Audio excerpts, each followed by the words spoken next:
नमस्कार दोस्तों, स्वागत है हमारे YouTube चैनल में। मेरा नाम है संजय और आज की क्लास में हम भारतीय इतिहास पार्ट 6 कवर करेंगे। पिछले वीडियो में हमने पार्ट 5 कवर किया था और अब पार्ट 6 है, तो चलिए शुरू करते हैं।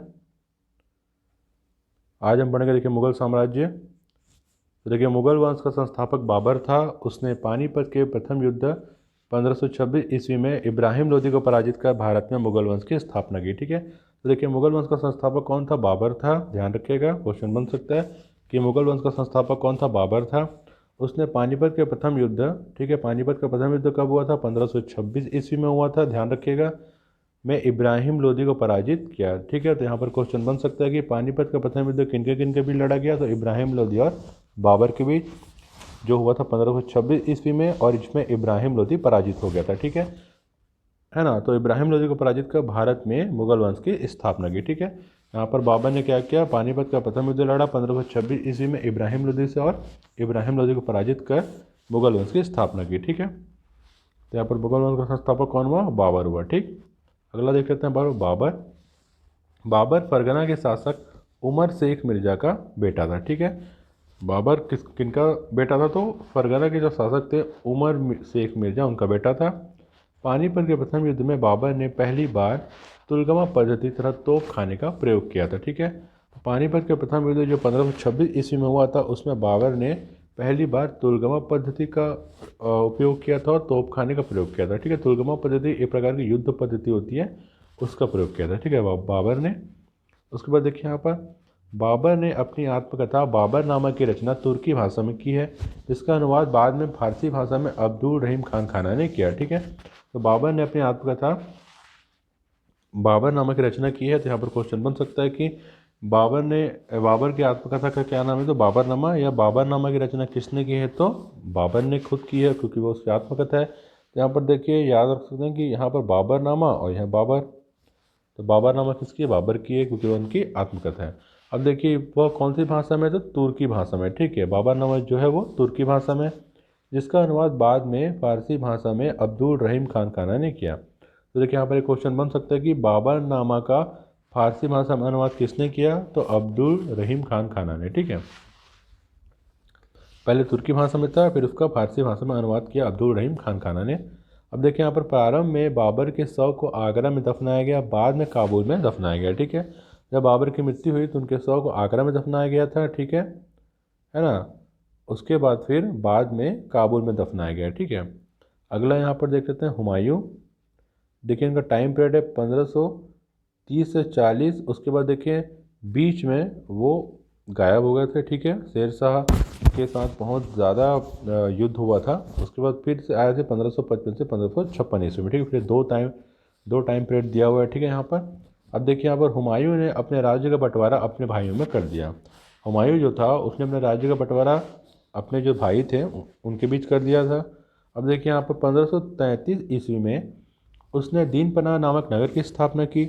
जून 1539 ईस्वी में हुमायूं तथा शेर खां के बीच चौसा का युद्ध हुआ, जिसमें हुमायूं पराजित हुआ। ठीक है, तो अब देखिए, 1533 ईस्वी में जो हुमायूं था उसने क्या किया? दीन पनाह नामक नगर की स्थापना की। तो यहाँ से क्वेश्चन बन सकता है कि दीन पनाह नामक नगर की स्थापना किसने की है? तो हुमायूं ने की है। कब की है? 1533 ईस्वी में। और जून 1539 ईस्वी में हुमायूं तथा शेर खां के बीच चौसा का युद्ध हुआ। देखिए, यहाँ पर क्वेश्चन बन सकता है कि चौसा का युद्ध किन के बीच हुआ? तो हुमायूं और शेर खां के बीच। कब हुआ? 1539 ईस्वी में, जिसमें हुमायूं पराजित हो गया। ठीक है, और शेर खां विजयी हुआ। अब देख लेते हैं यहाँ पर 1540 ईस्वी में हुमायूं तथा शेर खां के बीच कन्नौज या बिलग्राम का युद्ध हुआ, जिसमें हुमायूं पुनः पराजित हुआ तथा उसे भारत छोड़कर भागना पड़ा। अब देखिए, यहाँ पर 1540 ईस्वी में हुमायूं और शेर खां के बीच फिर से युद्ध हुआ, कन्नौज और बिलग्राम का युद्ध। ठीक है ना। तो यहाँ पर क्वेश्चन बन सकता है कि कन्नौज और बिलग्राम का युद्ध किन के बीच हुआ? तो हुमायूं और शेर खां के बीच। कब हुआ? 1540 ईस्वी में। ठीक है, और जिसमें हुमायूं पुनः पराजित हुआ। ठीक है, इसमें हुमायूं फिर से हार गया और शेर खां फिर से विजयी हुआ और उसे भारत छोड़कर भागना पड़ा। हुमायूं जो है वो भारत छोड़कर भाग गया। इसी वजह से क्या है, देखिए, यहाँ पर जो दो टाइम पीरियड दिया हुआ इसलिए दिया हुआ है। देखिए, यहाँ पर हुमायूं यहाँ पर मौजूद था। ठीक है, शासक राज कर रहा था, पर शेर खां के साथ युद्ध होने के बाद वो भाग गया था। उसके बाद फिर लौट कर आया था 1555 से 56 ईस्वी तक। ठीक है, ध्यान रखिएगा। अब देख लेते हैं यहाँ पर हुमायूं के निर्वासन काल में ही 1542 ईस्वी में अमरकोट में अकबर का जन्म हुआ। ठीक है, तो देखिए यहाँ पर निर्वासन काल में ही अकबर का जन्म हुआ था 1542 ईस्वी में। तो हुमायूं, अकबर के जो पिता थे वो कौन थे? हुमायूं ही थे। ठीक है, अब अगला देख लेते हैं यहाँ पर। देखिए 1555 ईस्वी में मच्छीवाड़ा एवं सरहिंद के युद्ध में हुमायूं ने अपना खोया साम्राज्य वापस प्राप्त कर लिया। ठीक है, देखिए 1555 ईस्वी में मच्छीवाड़ा एवं देखिए 1555 में मच्छीवाड़ा एवं सरहिंद के युद्ध में हुमायूं ने क्या क्या किया? अपने खोया हुआ जो साम्राज्य था, जब वो भाग गया था शेर खां से युद्ध में पराजित होने के बाद, तो वो फिर से वापस आया और उसने अपना खोया हुआ साम्राज्य वापस प्राप्त कर लिया। ठीक है, कौन से युद्ध में? तो मच्छीवाड़ा एवं सरहिंद के युद्ध में। तो क्वेश्चन बन सकता है कि हुमायूं ने कौन से युद्ध में अपना खोया हुआ साम्राज्य वापस प्राप्त कर लिया? तो मच्छीवाड़ा व सरहिंद के युद्ध में 1555 ईस्वी में। अब देखते हैं यहाँ पर। देखिए 1556 ईस्वी में दीनपनाह भवन में स्थित पुस्तकालय की सीढ़ियों से गिरकर उसकी मृत्यु हो गई। ठीक है, 1556 में क्या हुआ? जो उसने बनवाया था दीनपनाह भवन, उसकी सीढ़ियों से गिरकर, ठीक है, पुस्तकालय था दीनपनाह, है ना, दीनपनाह भवन में जो पुस्तकालय था वहाँ की सीढ़ियों से गिरकर उनकी मृत्यु हो गई। अब देख लेते हैं यहाँ पर अगला है। देखिए शेर शाह सूरी, टाइम पीरियड है 1540 ईस्वी से 1545 ईस्वी। तो शेर शाह का असली नाम फरीद खां था, उसके पिता हसन खां सासाराम के जमींदार थे। ठीक है, तो शेर शाह का असली नाम क्या था? फरीद खां था। क्वेश्चन बन सकता है कि शेर शाह का असली नाम क्या था? तो फरीद खां था, और उनके पिता हसन खां जो थे वो सासाराम के जमींदार थे। अगला पॉइंट है यहाँ पर। देखिए 1540 ईस्वी में कन्नौज के युद्ध में विजयी होने के बाद उसने शेर शाह की उपाधि धारण की। उसने पुराने सिक्कों की जगह शुद्ध सोने चांदी के सिक्के जारी किए। उसने जब्ती प्रणाली लागू की, जिसके अंतर्गत लगान का निर्धारण भूमि की माप के आधार पर किया जाता था। ठीक है, तो 1540 ईस्वी में कन्नौज के युद्ध में जब विजय हुआ शेर शाह सूरी या शेर खां, तो उसने क्या किया? शेर शाह की उपाधि धारण की। देखिए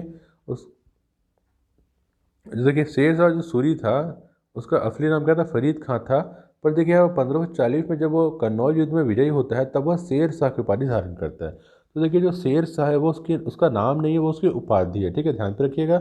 उसने पुराने सिक्कों की जगह शुद्ध सोने चांदी के सिक्के जारी किए। ठीक है, पुराने सिक्कों की जगह सोने चांदी के, वो भी शुद्ध सोने चांदी के सिक्के जारी किए, और उसने जब्ती प्रणाली लागू की। ठीक है, जब्ती प्रणाली लागू की। तो यहाँ से एक और क्वेश्चन बन सकता है कि शेर शाह सूरी या जब्ती प्रणाली किसने लागू की? तो जब्ती प्रणाली शेर शाह सूरी ने लागू की, जिसके अंतर्गत लगान का निर्धारण भूमि की माप के आधार पर किया जाता था। ठीक है, तो देखिए यहाँ पर लगान का जो निर्धारण था शेर शाह सूरी के शासनकाल में भूमि के माप के आधार पर किया जाता था। ठीक है, तो इसे ही क्या बोलते हैं? जब्ती प्रणाली बोलते हैं। ठीक है, अगला देखिए यहाँ पर शेर शाह ने रुपये का प्रचलन शुरू किया, जो 178 ग्रेन चांदी का होता था। उसने दिल्ली में पुराने किले का निर्माण करवाया, उसके अंदर किला कोहना मस्जिद का निर्माण करवाया। ठीक है, तो शेर शाह ने क्या किया? रुपये का प्रचलन शुरू किया। तो यहाँ से क्वेश्चन बन सकता है कि रुपये का प्रचलन किसने शुरू किया था? सबसे पहले तो शेर शाह सूरी ने। ठीक है, जो 178 ग्रेन चांदी का होता था। देखिए जो रुपया जो उसने शुरू किया था वो 178 ग्रेन चांदी का होता था। ठीक है, उसने दिल्ली में पुराने किले का निर्माण करवाया। देखिए दिल्ली में पुराने किले का भी निर्माण करवाया, और उसके अंदर जो किला कोहना मस्जिद था उसका भी निर्माण करवाया। कौन? शेर शाह सूरी ने। तो यहाँ से क्वेश्चन बन सकता है कि पुराने किले का निर्माण किसने करवाया? तो शेर शाह सूरी ने। और किला कोहना मस्जिद का निर्माण भी किसने करवाया? तो शेर शाह सूरी ने। ठीक है, अगला पॉइंट देख लेते हैं यहाँ पर। उसके शासनकाल में, मतलब शेर शाह सूरी के शासनकाल में मलिक मोहम्मद जायसी ने पद्मावत की रचना की। तो ये बहुत ही इंपॉर्टेंट है। देखिए ये लाइन, मलिक मोहम्मद जायसी ने क्या किया? पद्मावत की रचना की। किसके शासनकाल में? तो शेर शाह सूरी के शासनकाल में। यहाँ से क्वेश्चन बन सकता है कि पद्मावत किसकी रचना है? तो मलिक मोहम्मद जायसी की।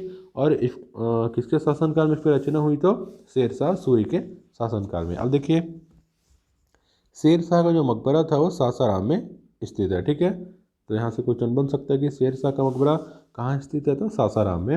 अगला यहाँ पर देख लेते हैं। कालिंजर विजय अभियान के दौरान शेर शाह की तोप फटने से मृत्यु हो गई। ठीक है, यहाँ पर देखिए कालिंजर विजय अभियान में जब गया था शेर शाह, तब वहाँ युद्ध के दौरान तोप फट गई और शेर शाह की मृत्यु हो गई। देखिए जो अपना जो हुमायूं था वह पुस्तकालयों की सीढ़ियों से गिरकर उसकी मृत्यु हो गई। और यहाँ पर देखिए शेर शाह सूरी की तोप फटने से मृत्यु हो गई। ठीक है, कोई भी यहाँ पर युद्ध में नहीं मरा है। यहाँ पर देखिए सब या तो तोप फटने से मृत्यु हुई है या तो सीढ़ियों से गिरने से। अब देखिए यहाँ पर शेर शाह ने सड़क आजम या ग्रांड ट्रंक रोड का निर्माण करवाया, जो सोनार गांव से पेशावर तक जाती थी। ठीक है, यहाँ पर शेर शाह सूरी ने सड़क ए आजम या ग्रांड ट्रंक रोड का निर्माण करवाया। यहाँ से क्वेश्चन बन सकता है कि सड़क ए आजम या ग्रांड ट्रंक रोड का निर्माण किसने करवाया, तो शेर शाह सूरी ने। यहाँ पर देखिए, या फिर ये भी कह सकते हैं कि देखिए सड़क ए आजम, देखिए ग्रांड ट्रंक रोड जो था उसे सड़क ए आजम भी बोलते थे, ठीक है। अब जो सोनार गांव से पेशावर तक जाती थी, ये देखिए ये सड़क ए आजम या ग्रांड ट्रंक रोड थी, यह सोनार गांव से पेशावर तक जाती थी, ठीक है। अब अगला देख लेते हैं, अकबर है। 1556 से 1605 ईस्वी का टाइम पीरियड है। तो अकबर का राज्याभिषेक 14 वर्ष की आयु में पंजाब के कलानौर नामक स्थान पर हुआ था। बैरम खां अकबर का संरक्षक था, ठीक है। तो अकबर का जो राज्याभिषेक था वो कब हुआ था, 14 वर्ष की आयु में हो गया था। 14 वर्ष मतलब देखिए वो बच्चा ही था और उसका जो राज्याभिषेक हो गया था, राजतिलक राजा बना दिए थे उसको, और पंजाब के कलानौर नामक स्थान पर हुआ था, ठीक है। और बैरम खां जो था वो अकबर का संरक्षक था। देखिए जो बैरम खां बहुत ही इंपॉर्टेंट पर्सन था, ठीक है। यह अकबर का क्या था, संरक्षक था, और जो भी युद्ध होता था तो इसमें बैरम का ही नेतृत्व करता था, ठीक है। मतलब एक प्रकार से आप कह सकते हैं कि जब अकबर छोटा था तब बैरम का ही एक प्रकार से राजा था, समझ जाइए पूरा कार्यभार बैरम खां के हाथों में ही था, ठीक है। अब देखिए अगला देखते हैं, पानीपत का जो द्वितीय युद्ध हुआ था, देखिए वो नवंबर 1556 ईस्वी में हुआ, जिसमें बैरम खां के नेतृत्व वाली मुगल सेना ने हेमू के नेतृत्व वाली अफगान सेना को पराजित किया, ठीक है। तो देखिए पानीपत का जो द्वितीय युद्ध हुआ था वो कब हुआ था, नवंबर 1556 ईस्वी में। और देखिए प्रथम युद्ध कब हुआ था, तो 1526 ईस्वी में, ठीक है। यहाँ पर एक क्वेश्चन बन सकता है कि कब हुआ था पानीपत का द्वितीय युद्ध, 1556 ईस्वी में। किनके भी लड़ा गया था, तो बैरम खां और, ठीक है, बैरम खां और हेमू के बीच लड़ा गया था, मतलब मुगल और अफगान के बीच लड़ा गया था, ठीक है। पानीपत का द्वितीय युद्ध, ठीक है। जिसमें अकबर की सेना, मतलब बैरम खां के नेतृत्व वाली अकबर की सेना विजयी हुई और हेमू के नेतृत्व वाली अफगान सेना जो है पराजित हो गई। देखिए जो हेमू था वह बहुत ही बड़ा योद्धा था, उससे पराजित करना संभव था, पर देखिए बैरम खां जो था वो भी बहुत अच्छा योद्धा था और उसने क्या किया, हेमू को पराजित कर दिया, ठीक है। ये बहुत ही इंपॉर्टेंट और महत्वपूर्ण युद्ध है, ठीक है। अगला देख लेते हैं यहाँ पर, अकबर के शासनकाल के दौरान 1576 ईस्वी में मेवाड़ के शासक राणा प्रताप तथा मुगल सेना के बीच हल्दी घाटी का युद्ध हुआ, जिसमें मान सिंह के नेतृत्व में मुगल सेना विजयी रही, ठीक है। यहाँ पर अकबर के शासनकाल के दौरान 1576 ईस्वी में देखिए मेवाड़ का जो शासक था राणा प्रताप और मुगल सेना के बीच हल्दी घाटी का युद्ध हुआ। ये भी बहुत इंपॉर्टेंट युद्ध है जो 1576 ईस्वी में हुआ। यहाँ पर क्वेश्चन बन सकता है कि हल्दी या घाटी का युद्ध किन के बीच हुआ, तो महाराणा प्रताप और अकबर के बीच, ठीक है। जिसमें विजयी कौन रहा, तो अकबर, मतलब मुगल सेना विजयी रही, ठीक है। और जिसका नेतृत्व कौन कर रहा था, मान सिंह कर रहा था, ठीक है। उसके बाद देखिए यहाँ पर अकबर के दीवान राजा टोडरमल ने 1580 ईस्वी में 10 साला बंदोबस्त लागू किया, ठीक है। यहाँ पर देखिए अकबर का जो दीवान था राजा टोडरमल, उसने क्या किया, 1580 ईस्वी में 10 साला बंदोबस्त लागू किया। तो यहाँ पर एक क्वेश्चन बन सकता है कि 10 साला बंदोबस्त किसने लागू किया, तो राजा टोडरमल ने, जो कि अकबर का दीवान था। कब किया, 1580 ईस्वी में, ठीक है। अगला पॉइंट देख लेते हैं, यहाँ पर देखिए दीन ए इलाही स्वीकार करने वाला प्रथम एवं अंतिम हिंदू राजा बीरबल था। बीरबल के बचपन का नाम महेश दास था, ठीक है। तो देखिए दीन ए इलाही स्वीकार करने वाला प्रथम और अंतिम हिंदू राजा कौन था, बीरबल था। यहाँ से क्वेश्चन बन सकता है, ठीक है, कि दीन ए इलाही स्वीकार करने वाला प्रथम अंतिम हिंदू राजा कौन था, तो बीरबल था। बीरबल के बचपन का नाम महेश दास था, ठीक। अब अबुल फजल ने आईने अकबरी तथा अकबरनामा नामक ग्रंथ की रचना की। अकबर के दरबार में नवरत्न थे, जिनमें तानसेन, बीरबल, टोडरमल आदि प्रमुख थे, ठीक। तो अबुल फजल ने क्या किया था, आईने अकबरी और अकबरनामा नामक ग्रंथ की रचना की। तो यहाँ से क्वेश्चन बन सकता है कि आईने अकबरी और अकबरनामा के रचयिता कौन है, तो अबुल फजल है, ठीक है। तो यहाँ से देखिए याद रखने का तरीका मैं आपको बता रहा हूँ।